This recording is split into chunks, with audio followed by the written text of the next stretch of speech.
Next module in the control system is module 4, stability analysis. So here we are going to study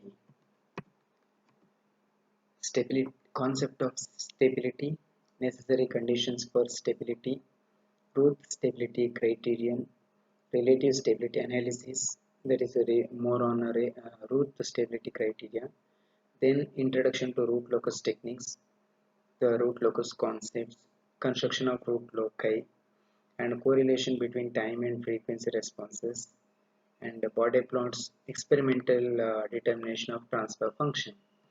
So here in first module, second module, and even in third module, we have studied to find the transfer functions and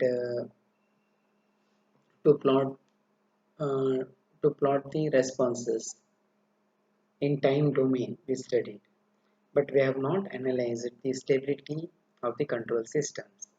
So in this particular module, we are going to study, or we are going to analyze the stability of the control system, whether it is stable system, unstable system, or marginally stable system. So in this module, first initially we are going to study some concepts, introduction part of stability, then conditions for stability. Then we are going to study the method to analyze the stability concept. So different methods we are going to study. One is root stability criterion, that is one method. Then we are going to study the root locus method. So that is another concept of stability analysis. Then another concept, these are all in time domain, and another concept is Bode plots. That is another concept in frequency domain. So all these concepts we are going to study in this module. So first we will discuss stability of linear control system. What is the stability of analysis? The analysis of whether the given system can be reached steady state passing through the transient successfully is called stability of the system. So in the sense, we know if we plot the response C of t with respect to time, then even in module 3 we have seen the response will get like initially there will be amplifications, then after some time duration, when t goes on to infinity, it will go to a final state, or we can say that there is a constant state, or it is a steady state. Okay, initially some amplifications will be there. That state is called as a transient state. So then it will that amplification will be reducing for t, and it is going to reach to steady state or constant state, and those states are called as steady state. So here also the analysis, stability analysis, is analysis of whether the given system can be reached steady state successfully passing through the transient. So after the transient state, whether if it reaches to steady state, then that system is called as in general stable system. You see next the definitions of stability. There are two concepts: zero state response and zero input response. Here, zero state response is the zero state response is due to input only. All the initial conditions of the system is zero.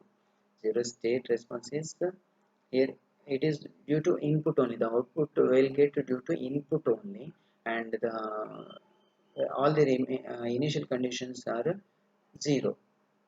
Zero input response means the zero input response is due to initial conditions only. All the inputs are zero here. So two concepts are there in the analysis, steady state analysis. Okay, here zero input response means the input is a zero. The output will get, or the response of the system will get because of initial conditions only. So then we can write finally the total response is equal to response of the control system is equal to zero state response plus a zero input response. We have to consider both the responses. Next, we will see what is bounded input, bounded output stability response. The linear time invariant system, or LTI system, is said to be stable if if the following conditions are satisfied. there are some conditions to say linear time invariant systems are stable. That is, one is when the system is excited by a bounded input and output is also a bounded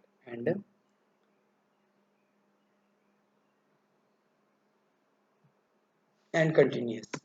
When the system is excited by a bounded input means we know the input, how much we are giving, and there is an operation. We are giving input to the control system or for the operation, and it has to give the output. We know for the bounded input, we have to get a bounded output. In the sense, it should not give uncalculated outputs. Okay, that should be the output should be a deterministic one. So in the sense, if for example bounded input is we are giving some input 5, for example 5 is the input, the value. So we know that the input what we have given is the number 5. So the operation, for example, you consider it is a multiplication operation for all the inputs and it is multiplied by 2. The operation is multiplication by 2. So now bounded input is 5. Operation is multiplication of 2. So how what output we should get? It should be 5 into 2 is equal to 10. So with this we can say that the bounded input is 5, bounded output is 10. We know we can calculate that output. So it's a simple example I am saying and giving for a bounded input to bounded output to statement. Another statement is in the absence of input, output must tends to 0 irrespective of the initial conditions. If we are not giving any of the input, then the output should be absent or it should be 0 irrespective of the initial conditions. Initial conditions are present or absent. Irrespective of these conditions, the initial conditions output must be equal to 0 if the input is 0. These two are the condition for this stability. For unstable system, a linear time invariant system is said to be unstable if then how when we are saying the systems are unstable. So if for a bounded input produces an unbounded output, we know the input 5 for example bounded input multiplication operation it is multiplied by 2. We know that it is 10 we are getting, but we are not getting 10. It is some garbage values or it is keep on changing the values or different values we are getting. So that is called as unbounded output. So for a bounded input, if it produces unbounded output, then it is a unstable system. And another condition is in the absence of input, output must not be returned to 0. It shows certain output without inputs. Yes, even the input is absent, it is not output is not 0. It is not showing 0. It is giving some garbage values or some other output it is giving. Okay, without input. So if it is if these two conditions met, then the system is unstable systems. So it is shown here. See, for example, input is the bounded input we are giving for the control system with the gain G. So if we get some transient amplification, transient response initially, then after some duration of time, it is going to constant state or steady state. So then this type of system is called as bounded input, bounded output system.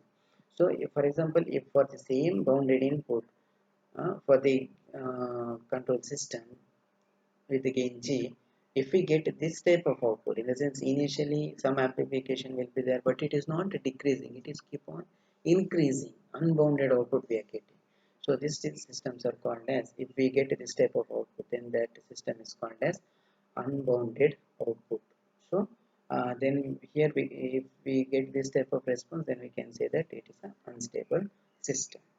So in the next class video, we'll discuss critically or marginally stable system. Thank you.